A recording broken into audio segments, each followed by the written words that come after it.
तो हेलो दोस्तों, कैसे हो आप सभी। उम्मीद करता हूँ बहुत ही बढ़िया होगे और आपकी तैयारी लाजवाब चल रही होगी। तो दोस्तों, जैसा कि आपको पता है, अभी आपकी एसएससी एमटीएस की परीक्षाएं चल रही हैं। तो दोस्तों, अगर अभी आपने एसएससी एमटीएस का पेपर नहीं दिया है तो एक बार दोस्तों कृपा करके इस वीडियो को पूरा एंड तक ज़रूर देखें। ये समझ लीजिए कि दोस्तों आपका एक तरह से रिवीजन हो रहा है। अगर दोस्तों आपने 30% में थे, मेरे हिसाब से कम 10% के भी जवाब आपने दे दिए तो मैं दोस्तों मान लूँगा कि बाकी आप तैयारी कर रहे हो और पढ़ने वाले हो। तो चलिए दोस्तों, वीडियो स्टार्ट करते हैं बिना किसी देरी के। आपका पहला प्रश्न है, दुनिया का सबसे बड़ा यूरेनियम उत्पादक देश कौन सा है। यानी कि दोस्तों आपसे पूछा जा रहा है कि दुनिया का सबसे बड़ा यूरेनियम उत्पादक देश कौन सा है। तो आपका इसका राइट आंसर हो जाएगा ऑप्शन बी, कजाकिस्तान। जो दोस्तों आपका कजाकिस्तान है, उसमें सबसे ज़्यादा यूरेनियम का उत्पादन किया जाता है। तो चलिए चलते हैं अगले प्रश्न की ओर। आपका दूसरा प्रश्न है, पोखरण में पहला परमाणु परीक्षण किस वर्ष किया गया था। यानी दोस्तों पोखरण में पहला परमाणु परीक्षण किस वर्ष किया गया था, ये आपको बताना है। तो आपका इसका राइट आंसर हो जाएगा ऑप्शन सी, 1974 ईस्वी को पोखरण में पहला परमाणु परीक्षण हुआ था। और जो दोस्तों आपका पोखरण है वो राजस्थान का एक शहर है। तो चलिए चलते हैं अगले प्रश्न की ओर।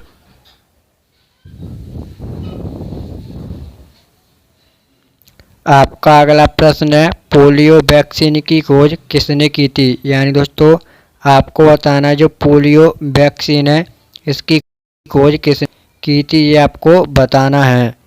तो आपका इसका राइट आंसर है ऑप्शन ए, जॉस ई साल्क। जो दोस्तों आपके जॉस ई साल्क थे, इन्होंने पोलियो वैक्सीन की खोज की थी। तो चलिए चलते हैं अगले प्रश्न की ओर।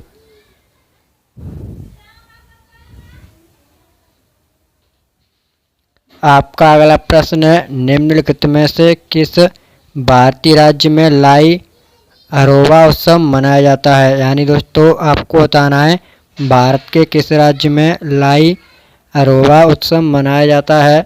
तो आपका इसका राइट आंसर होगा ऑप्शन सी, मणिपुर। तो चलिए चलते हैं अगले प्रश्न की ओर। आपका अगला प्रश्न है, खीरे में कड़वाहट किसकी उपस्थिति के कारण होती है। यानी दोस्तों जो खीरा है उसमें कड़वाहट किसकी उपस्थिति के कारण होती है।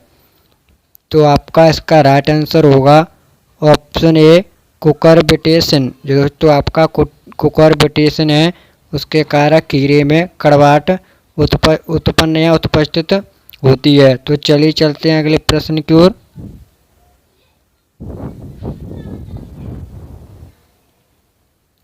आपका अगला प्रश्न है, नाइट्रोजन के आविष्कारक कौन है। यानी कि दोस्तों आपको बताना है नाइट्रोजन के आविष्कारक कौन है। तो आपका इसका राइट आंसर होगा ऑप्शन सी, रदरफोर्ड। जो दोस्तों आपके रदरफोर्ड हैं, इन्होंने नाइट्रोजन का आविष्कार या खोज की थी। तो चलिए चलते हैं अगले प्रश्न की ओर।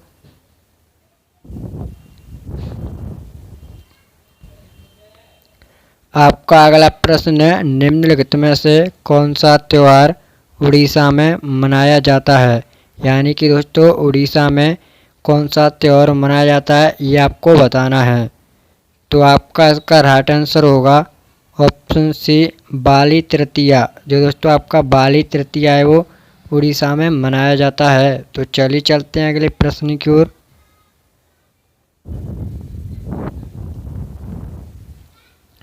आपका अगला प्रश्न है, विटामिन B6 का रासायनिक नाम क्या है। यानी दोस्तों आपको बताना है विटामिन B6 का रासायनिक नाम क्या है। तो आपका इसका राइट आंसर होगा ऑप्शन डी, पायरिडसिन। जो दोस्तों आपका है पायरिडसिन। जो दोस्तों आपका option D is right answer. तो चलिए चलते हैं अगले प्रश्न की ओर।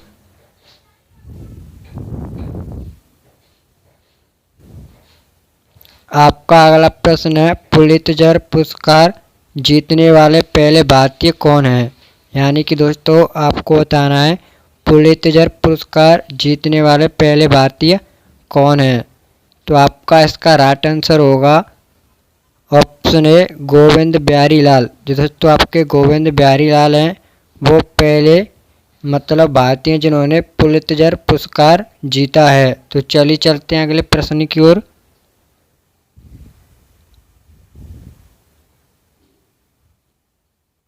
आपका अगला प्रश्न है गामा किरण की खोज किसने की थी? यानी कि दोस्तों जो गामा किरण होती हैं उनकी खोज किसने की थी ये आपको बताना है।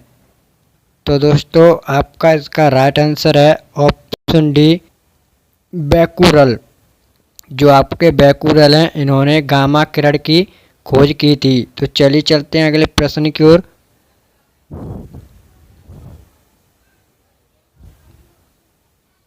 आपका अगला प्रश्न है प्रसिद्ध वैज्ञानिक रोनाल्डस रास किस देश के निवासी थे? यानी दोस्तों जो प्रसिद्ध वैज्ञानिक थे रोनाल्ड दास वो किस देश के निवासी थे ये आपको बताना है। तो आपका इसका राइट आंसर है ऑप्शन बी इंग्लैंड। जो दोस्तों आपके रोनाल्ड दास थे वो इंग्लैंड के निवासी थे। तो चलिए चलते हैं अगले प्रश्न की ओर।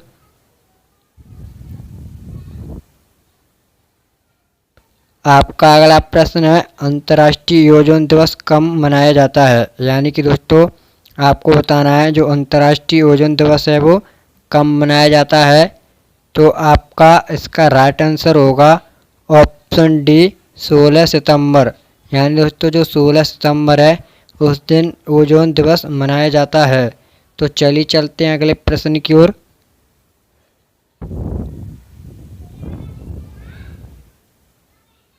आपका अगला प्रश्न है इनमें से किसका उपयोग खाद्य पदार्थों के परिरक्षक में होता है? यानी दोस्तों आपको बताना है कि इनमें से किसका प्रयोग खाद्य पदार्थों में परिरक्षण में होता है। तो दोस्तों आपका इसका राइट आंसर होगा ऑप्शन बी बेंजोइक अम्ल। तो चलिए चलते हैं अगले प्रश्न की ओर।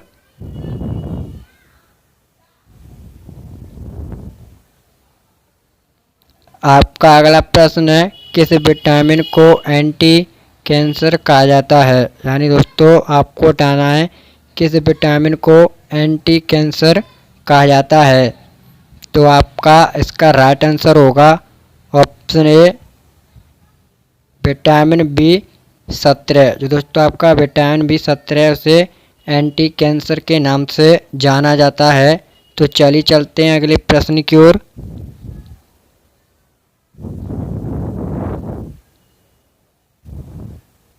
आपका अगला प्रश्न है निम्नलिखित में से किस राज्य में करदाग मठ स्थित है? यानी दोस्तों आपको बताना है कि किस राज्य में करदाग मठ स्थित है। तो दोस्तों आपका इसका राइट आंसर होगा ऑप्शन बी हिमाचल प्रदेश। जो दोस्तों आपका करदाग मठ है वो हिमाचल प्रदेश में स्थित है। तो चलिए चलते हैं अगले प्रश्न की ओर।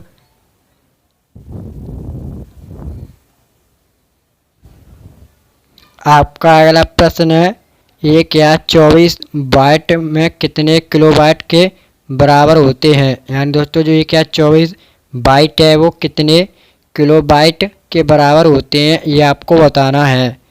तो दोस्तों आपका इसका राइट आंसर होगा ऑप्शन ए 1 KB। और दोस्तों अगर आपसे ये प्रश्न होता कि 1 या 24 KB किसके बराबर होते हैं तो वो दोस्तों आपके 1 MB के बराबर होते हैं। तो चलिए चलते हैं अगले प्रश्न की ओर।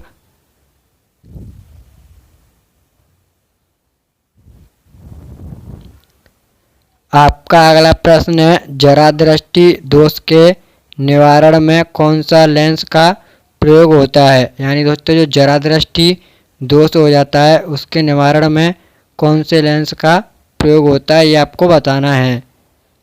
तो आपका इसका राइट आंसर होगा ऑप्शन ए बाईफोकल लेंस। जो दोस्तों बाईफोकल लेंस होता है इसका प्रयोग जरा दृष्टि वाले लोगों का जो दोस्तों चश्मा बनाया जाता है उसमें प्रयोग होता है। तो चलिए चलते हैं अगले प्रश्न की ओर।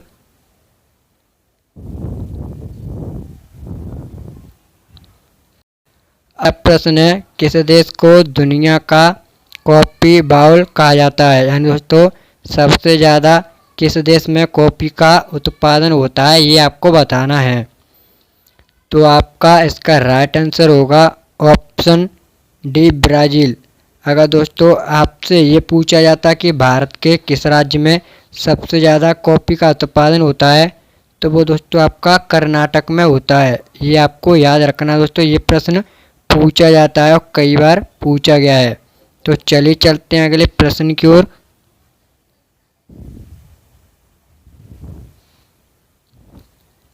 आपका अगला प्रश्न है, सूर्य मंदिर भारत के किस राज्य में स्थित है? यानी दोस्तों जो सूर्य मंदिर है वो भारत के किस राज्य में स्थित है, ये आपको बताना है। तो आपका इसका राइट आंसर होगा ऑप्शन बी, तमिलनाडु। जो दोस्तों आपका तमिलनाडु है वहाँ पर सूर्य मंदिर स्थित है। तो चलिए चलते हैं अगले प्रश्न की ओर। आपका अगला प्रश्न है, कार्बोनिक अम्ल में किसमें पाया जाता है? यानी कि दोस्तों जो कार्बोनिक अम्ल होता है वो किसमें पाया जाता है, ये आपको दोस्तों कमेंट करके आंसर बताना है। ये स्पेशल आपके लिए मैंने प्रश्न बनाया है। तो चलिए चलते हैं अगले प्रश्न की ओर।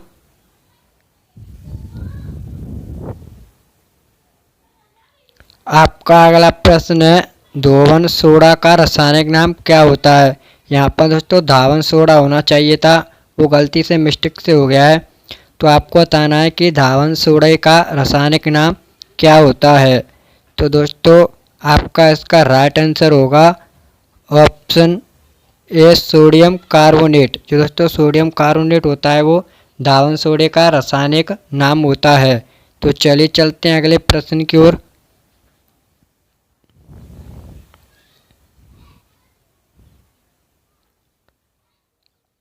आपका अगला प्रश्न है, त्वरण का एसआई मात्रक क्या है?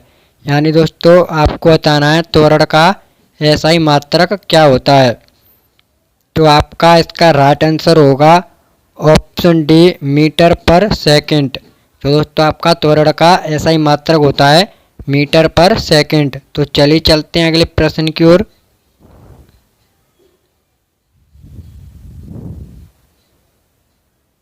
आपका अगला प्रश्न है, क्लोरोफार्म की खोज किसने की थी? यानी दोस्तों आपको बताना है जो क्लोरोफार्म है उसकी खोज किसने की थी। तो आपका इसका राइट आंसर होगा ऑप्शन ए, जेम्स हैरिसन। जो दोस्तों आपका जेम्स हैरिसन है, इन्होंने क्लोरोफार्म की खोज की थी। तो चलिए चलते हैं अगले प्रश्न की ओर।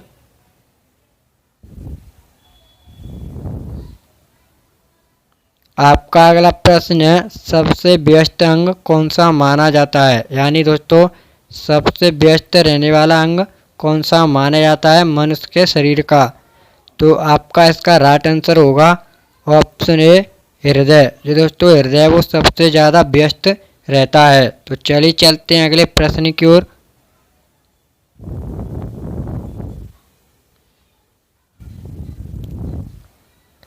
आपका अगला प्रश्न है, भारत माता की पेंटिंग मूल रूप से किसके द्वारा बनाई गई थी? यानी दोस्तों आपको बताना है जो भारत माता की पेंटिंग है वो मूल रूप से किसके द्वारा बनाई गई थी। तो आपका इसका राइट आंसर है ऑप्शन डी, अवंदनी नाथ टैगोर। दोस्तों अवनींद्री नाथ टैगोर थे, इन्होंने भारत माता की पेंटिंग बनाई थी। तो चलिए चलते हैं अगले प्रश्न की ओर।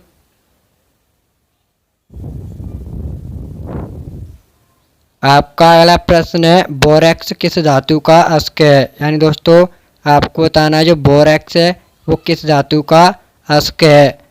तो आपका इसका राइट आंसर होगा ऑप्शन डी, सोडियम।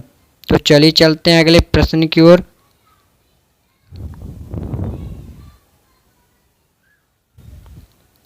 आपका अगला प्रश्न है, ट्रैक्टर का आविष्कार किसने किया था? यानी कि दोस्तों आपको बताना है ट्रैक्टर का आविष्कार किसने किया था। तो आपका इसका राइट आंसर होगा ऑप्शन ए, रॉबर्ट फार्मिच। जो दोस्तों रॉबर्ट फार्मिच है, इन्होंने ट्रैक्टर का आविष्कार किया था। तो चलिए चलते हैं अगले प्रश्न की ओर।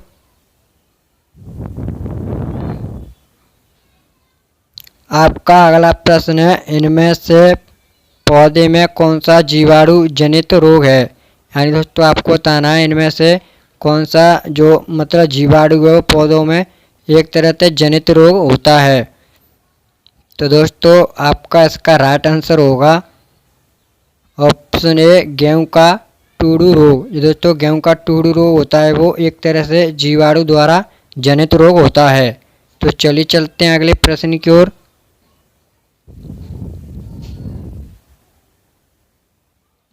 आपका अगला प्रश्न है, निम्नलिखित में कौन प्रसिद्ध तबला वादक थे। यानी दोस्तों आपको बताना है इसमें से कौन प्रसिद्ध हैं तबला वादक के लिए। तो आपका इसका राइट आंसर होगा ऑप्शन सी, अल्लाह रखा। जो दोस्तों आपका अल्लाह रखा है वो तबला वादक थे, ये प्रसिद्ध भी थे। तो चलिए चलते हैं अगले प्रश्न की ओर।